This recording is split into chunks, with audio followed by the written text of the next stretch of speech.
Bonjour, présentation et solution du carré supermagique. Ce sera une solution qui sera progressive avec des indices petit à petit pour essayer de le résoudre par vous-même. Donc c'est un carré magique qu'il va falloir résoudre, assez spécial. Donc l'idée d'un carré magique, c'est de faire en sorte que ce soit la même somme sur toutes les lignes, toutes les colonnes et les diagonales. Mais là c'est un carré super magique. On va avoir les collections de 4 qui vont avoir la même somme aussi.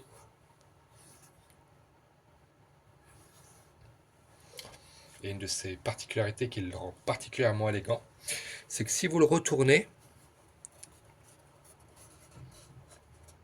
il doit conserver exactement les mêmes propriétés. Il y aura la même somme sur toutes les lignes, colonnes, diagonales et carré de 4. Et si vous le regardez dans un miroir, son reflet aura les mêmes propriétés.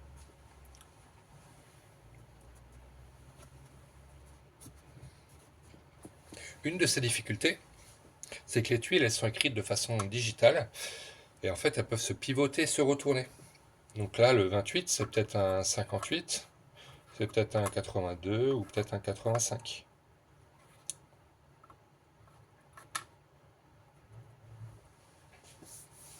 Voilà. Donc maintenant, on va passer à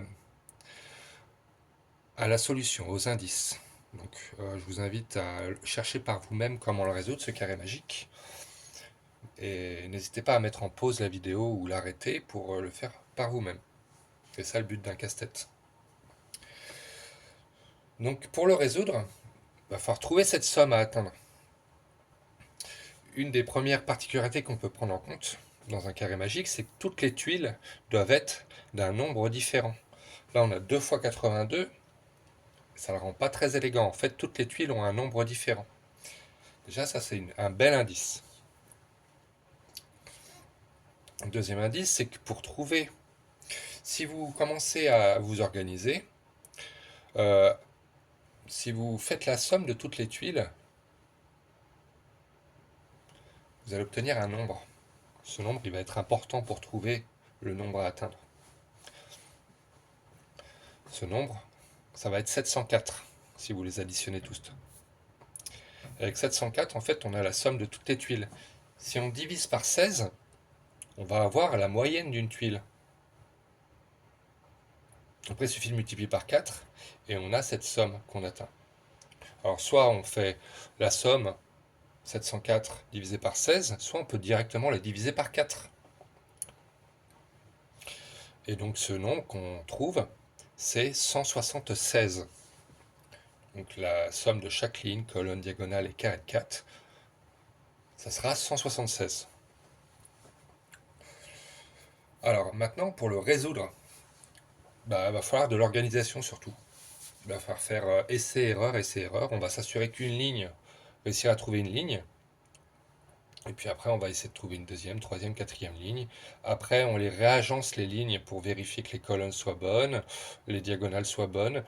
Et là, j'ai pas vraiment de tips à vous donner. Ça va être de la recherche et de la patience et de l'organisation. Voilà.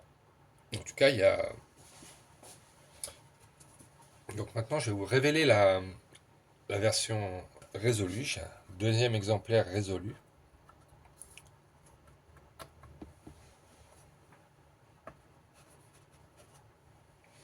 Et là, si on fait la somme de chaque ligne, colonne, diagonale, ça sera toujours 176. Même si vous le retournez,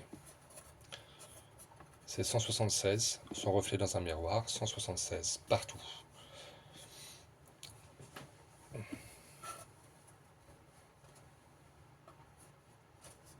Alors, si vous l'avez résolu par vous-même, vous n'avez peut-être pas exactement la même solution que moi. Pourtant, il n'en existe qu'une. Mais en vrai, c'est parce qu'on nommait tout ce qui est retournement et réflexion. Évidemment, ça c'est une solution viable, mais ça aussi c'est une solution viable. Et son retournement, sa réflexion aura une valeur, une solution viable aussi. Donc il y a plusieurs solutions, on va dire, mais en fait il n'y en a qu'une. Les tuiles, elles sont toujours agencées de la même façon. Voilà, j'espère qu'il vous a plu. J'espère que vous avez quand même bien galéré dessus. N'hésitez pas à me suivre sur les réseaux, venir voir toutes mes vidéos, mes créations sur roots.fr. Je sors des nouveautés assez régulièrement. Je vous souhaite une bonne journée et à très bientôt pour des nouveaux casse-têtes.